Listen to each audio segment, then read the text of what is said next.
আসসালামু আলাইকুম। মূর্খ যখন বিত্তবান হয় তখন তারা কি করে, একটা ছোট্ট গল্প থেকে আমরা জানব। এক ইঁদুর ক্ষুধার্ত হয়ে এক রাজার ঘরে চলে যায়। তখন রাজার ঘরে গিয়ে একটা হিরে খেয়ে ফেলে। হিরেটা না পেয়ে রাজামশাই পুরো হই হাল্লা শুরু পড়ে যায় পুরো রাজ্যে। তখন রাজামশাই এক জ্যোতিষীকে ডেকে পাঠায়। জ্যোতিষী বলল, আপনার হীরা তো রাজামশাই ইঁদুরের পেটে চলে গেল।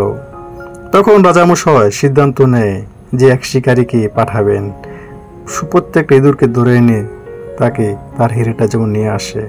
তখন শিকারী এক ইঁদুরের রাজ্যে চলে যায়।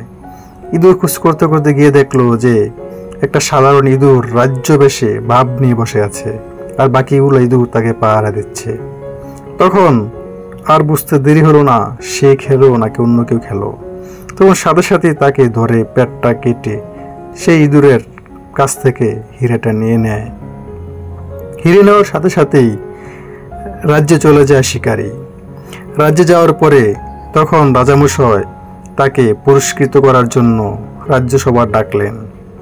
তখন রাজ্যসভাতে সবাই মিলে প্রশ্ন করলেন যে এত তাড়াতাড়ি কিভাবে এই হিরে নিয়ে আসলো। তখন তাকে পুরস্কার দেওয়ার পরে রাজামশাই তাকে জিজ্ঞেস করলেন, হে শিকারী, এত তাড়াতাড়ি তুমি কিভাবে নিয়ে আসলে এটা? তখন শিকারী বলল, মূর্খ যখন বিত্তবান হয় তখন তার অহংকার বেড়ে যায়।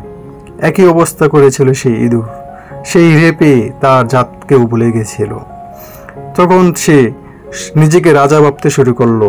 তখন সবাইকে বলল যে এই তোমরা আমার প্রজা, আমি এখন হীরের মালিক, আমার পেটে হীরা আছে। একইভাবে বন্ধুরা, আমাদের সমাজে যারা বিত্তবান তারা দেখবেন অল্পতে, যারা মূর্খ যখন বিত্তবান হয়ে যায় তখন কিন্তু তাদের অহংকার অন্যরকম হয়ে যায়।